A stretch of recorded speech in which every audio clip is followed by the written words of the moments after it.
Hello everybody, this is my twin brother John, and he's very interested in pipeline welding. This is his engine-driven welding machine. This is about one of arguably 3 or 4 different types of welding power sources that you can use for welding. And he's going to explain, briefly how the machine works. Why do they use it, for pipeline and engine-driven welding, outdoor situations where you can't just plug into a outlet with a machine, that you have a plug in like a shop environment. And he's going to explain how do you set up a machine like this to actually weld and get the current that you need to run different types of electrodes, different types of welding, things like that. Alright guys, so this is my Lincoln Electric SA200. This is a red face welding machine. Basically what that means is just that it's copper wound and that it's a pre-70s model.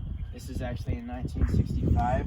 It has a 4-cylinder flathead engine. It has an F-162 Continental engine. So this is the generator portion of the welding machine. This is the motor, more to say.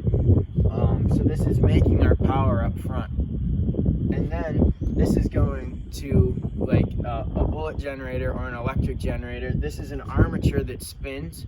It has copper shunts and coils. And then while that's spinning, it has these brushes that make contact with the armature, and that's how we're getting our welding current. Very cool. So if we come along here, we can see this is how we would set up the machine. Just like machines that you guys are pretty familiar with, we have a positive side right here, a positive terminal, and we have a negative terminal.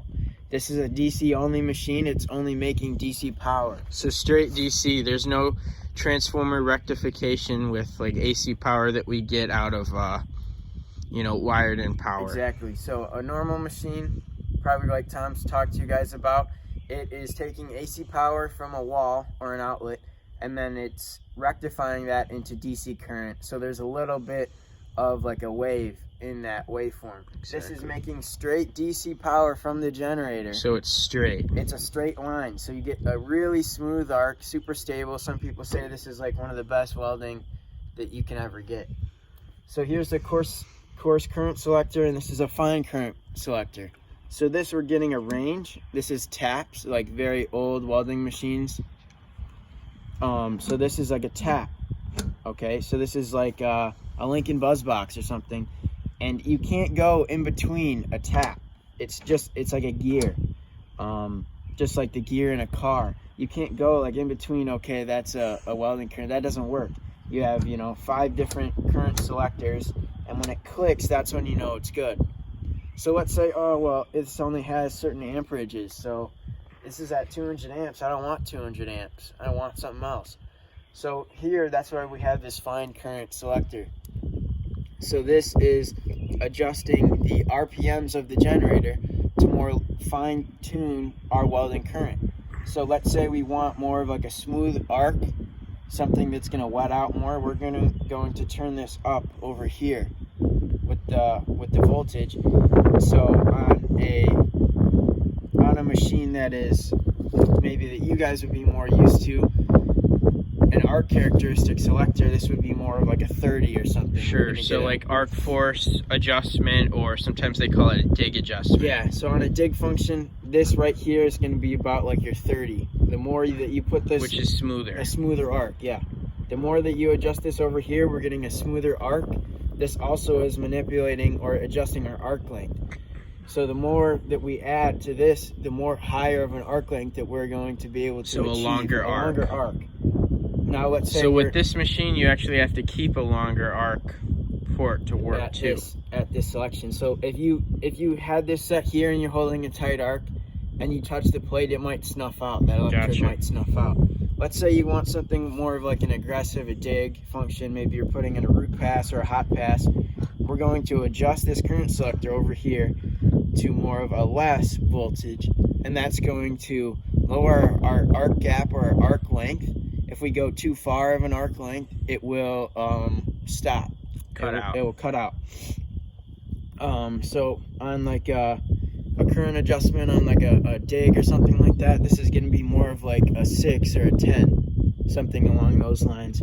and this is giving us more of an aggressive, more of a drive, more of a chew arc characteristic of what we want.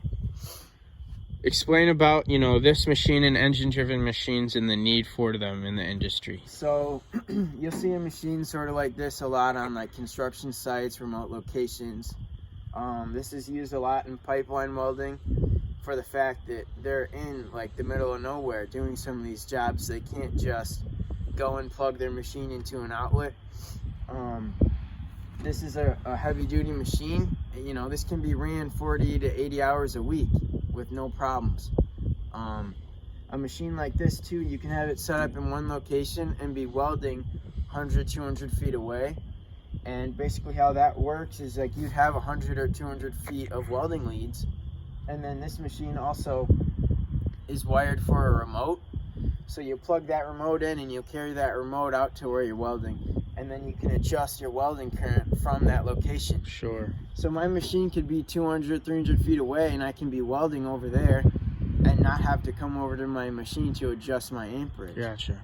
So it's very good for that use. If you're putting up a skyscraper or something, you can have a machine like this, run the welding leads and stuff up an elevator shaft, and you can be welding up 3 or 4 stories high and not have to have somebody come down and adjust your welding machine. So these machines are a lot like old cars. This is a 1965.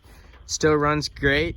A lot of people still use this SA200 red face type of machine even today on the pipeline for pipeline welding purposes. Thank you.